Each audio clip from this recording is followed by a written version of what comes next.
Bueno, buenas tardes. Hoy vamos a charlar un poquito sobre la unidad 2, que tiene que ver con el análisis de ambiente, tanto sea el ambiente general como el ambiente industrial y competitivo de una organización. Hay algo que quizás ustedes deben tener en cuenta cuando hacen análisis de macroentorno o de ambiente en general. Siempre que hacemos ese tipo de análisis tenemos que pensar en términos de la organización, en el sentido de que un factor o algo que esté sucediendo en el ambiente puede ser positivo o negativo, siempre va a depender de cómo esté la organización con respecto a lo que está sucediendo. Entonces quizás algo que suceda en el ambiente, como puede ser, no sé, una medida económica o una política social o cualquier decisión que se tome en ese ambiente general, puede ser positivo o negativo dependiendo de la situación de la organización en sí.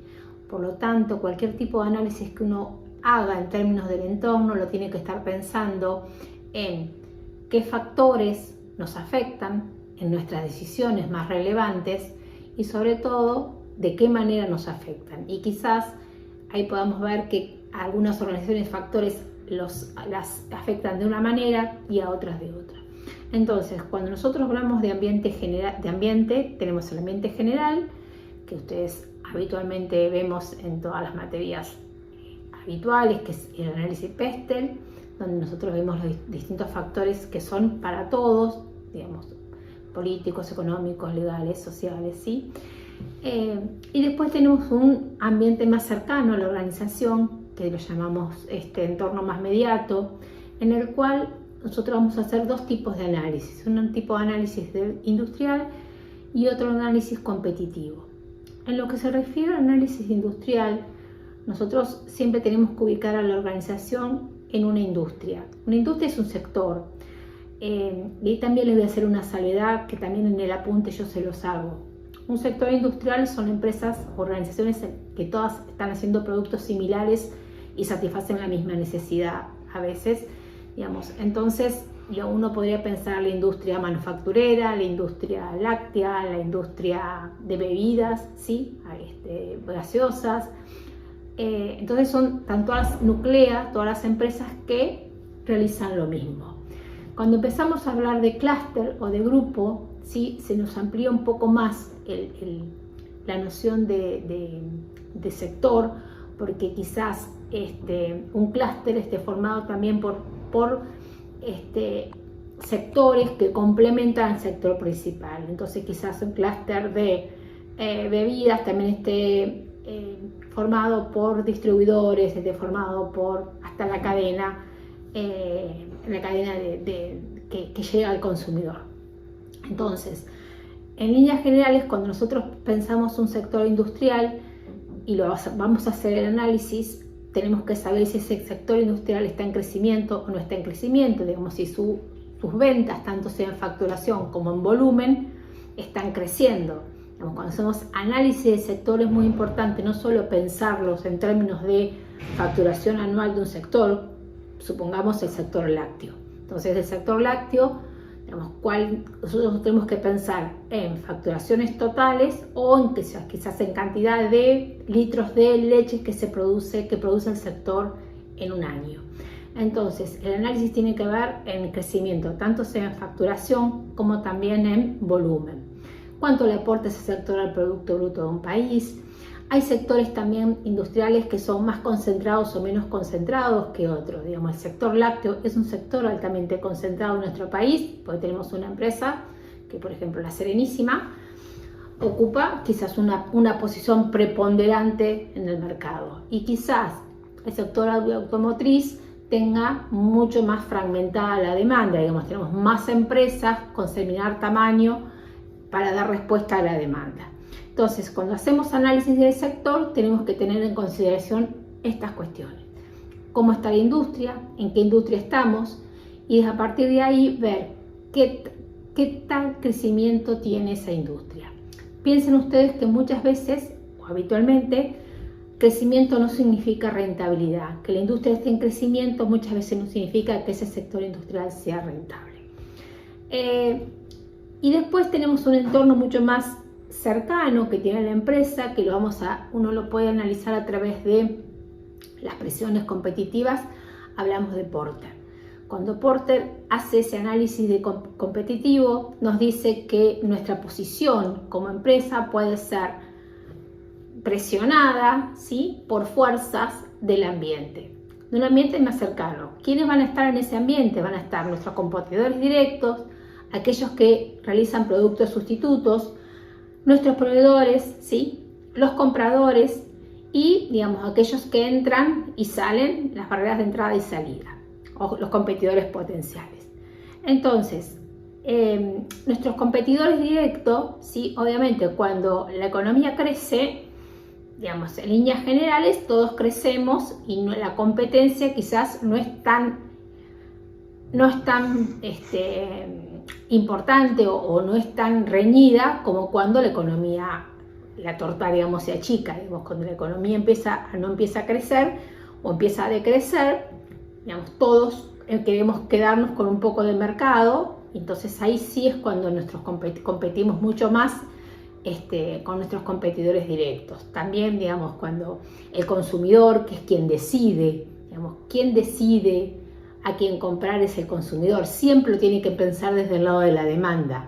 Quien me elige a mí como empresa para satisfacer su necesidad es el consumidor. Por lo tanto, yo puedo creer que ofrezco algo interesante para el consumidor que quizás el consumidor no valora, por lo tanto no lo compra. Los productos sustitutos van a presionarnos simplemente cuando estén, digamos, bastante accesibles para el consumidor. Digamos, un sustituto me presiona, digamos, en términos de posición competitiva, cuando el consumidor puede acceder y a un precio relativamente cercano al mío. Por lo tanto, le es indiferente, ¿sí?, comprarme a mí o buscar un sustituto que satisface la misma necesidad.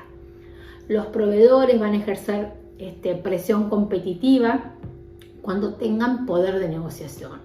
Poder de negociación van a tener en una industria o en un sector en la medida que el producto que ellos me estén vendiendo a mí sea un insumo crítico y no haya una demanda o no haya una oferta posible, ¿sí?, o variada de proveedores que uno pueda acceder para comprar ese insumo. Entonces, quizás si yo tengo que comprar aluminio, el poder de negociación del proveedor de aluminio va a ser alto, digamos, porque el mayor fabricante de aluminio en este país es Aluar.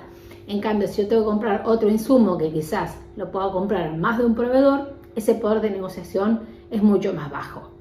Lo mismo pasa con los clientes. Si yo vendo a cadena de supermercado, el poder de compra de una cadena de supermercado es mucho mayor que si yo tengo, digamos, una distribución mucho más variada de quienes comercializan mi producto. Cuando las barreras de entrada son bajas, ¿sí?, y la industria es atractiva, obviamente los competidores potenciales tienen muchísimas más posibilidades de ingresar. Entonces, todas esas variables hacen que mi posición competitiva, en la medida que todas las fuerzas presiones, mi posición competitiva va a ser mucho más vulnerable. El sector en el cual yo voy a estar compitiendo va a ser mucho más reñido que cuando las presiones competitivas de cualquiera de las fuerzas son mucho más débiles.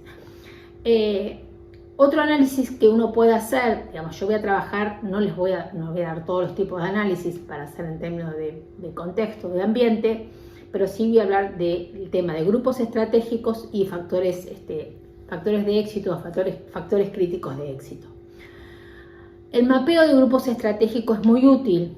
De hecho, yo les voy a proponer una actividad que hagamos en ese sentido. ¿Qué significa el mapeo de grupos estratégicos? Significa armar grupos en los cuales uno va a poder identificar en qué lugar está en términos de ese sector industrial, con qué competidores voy a estar en mi grupo y con qué otros voy a tener más cerca o más lejos. Eso me va a servir para mí para saber si estoy compitiendo con o no estoy compitiendo quizás con algunos competidores más chicos y mi grupo está formado por empresas similares a mí, que tienen precios similares a mí y líneas de producto quizás similares a mí. Lo más importante cuando armamos los grupos estratégicos tiene que ver en qué vamos a definir en los ejes para poder armar la matriz.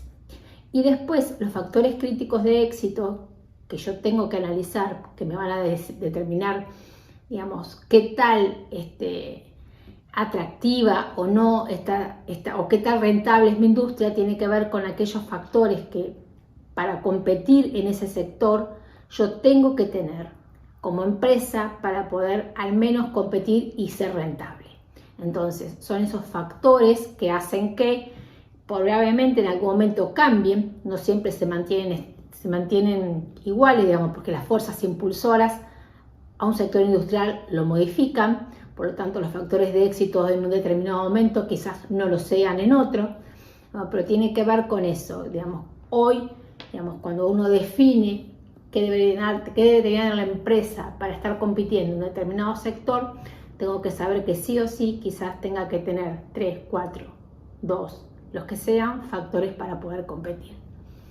Y en ese sentido, uno puede llegar a realizar un mejor análisis de ambiente, desagregándolo tanto sea en el sector industrial, en el sector competitivo y, digamos, analizando, digamos, con quiénes estamos compitiendo. En la semana que viene, digamos, lo que vamos a abordar de manera sincrónica y quizás también puedan aprovechar para sacarse algunas dudas, tiene que ver con el análisis interno. Entonces, ¿cómo estoy yo como empresa? ¿Cuáles son mis habilidades? ¿Cuáles son mis competencias? Digamos, que hacen que ese diagnóstico interno sea tan importante como el análisis externo.